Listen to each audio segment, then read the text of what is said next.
Преку мејл комуникација, актуелниот министер за здравство и директорот на шведската компанија Diaverum, Филипче неколку пати се обидел да ја одврати светски реномираната фирма, специјализирана за дијализа, да инвестира во Македонија. Во скандалот тежок 11,5 милиони евра учествувал и првиот човек на ФЗОМ Ден Дончев.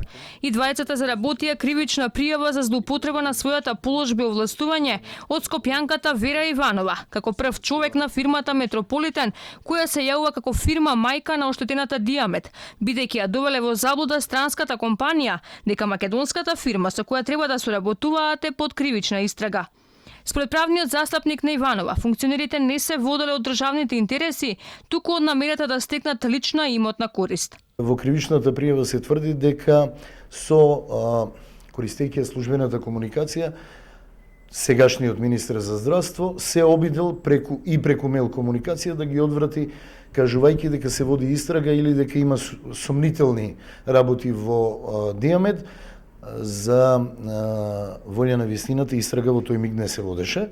Нашиот клиент тврди дека во постапката за купување на Метрополитен, кој е собственик на Диамет, кој врши дијализа во Република Македонија, и купувањето изделката која била со Diaverum, шведска фирма, светски позната, дека двајцата со злоупотреба на својата службена положба и овластување се обиделе да го одвратат странскиот партнер да инвестира во Република Македонија и да го купи Диамет.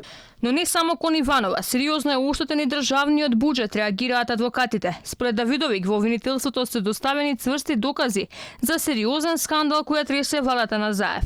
Како еден од моментите поради кои Филипче и Дончев се обиделе да ја одвратат шведската инвестиција било образложението за високата сума која била понудена за купување на фирмата Диамет. Парите се префрлени во странство, еден дел од купувачот и еден дел овде во Република Македонија.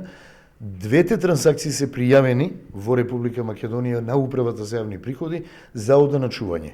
Данокот не може да се плати затоа што средствата по барање на обвинителството се замрзнати. Ние чекаме да видиме што ќе биде со истрагата која се води околу парите и да се плати данокот на она што треба на државата.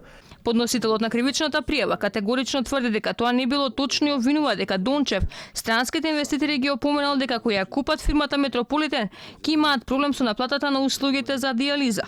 Адутот во рацете на Дончев и врската на Диамет постојано да го обновува договорот со Фондот за здравство. Но не само мејл комуникацијата, Филипче и Дончев неколку пати се сретнале со странските представници во владата во 2017-та, каде првично биле поздравени напорите за инвестирање, за потоа во 2018-та тоа да се смени.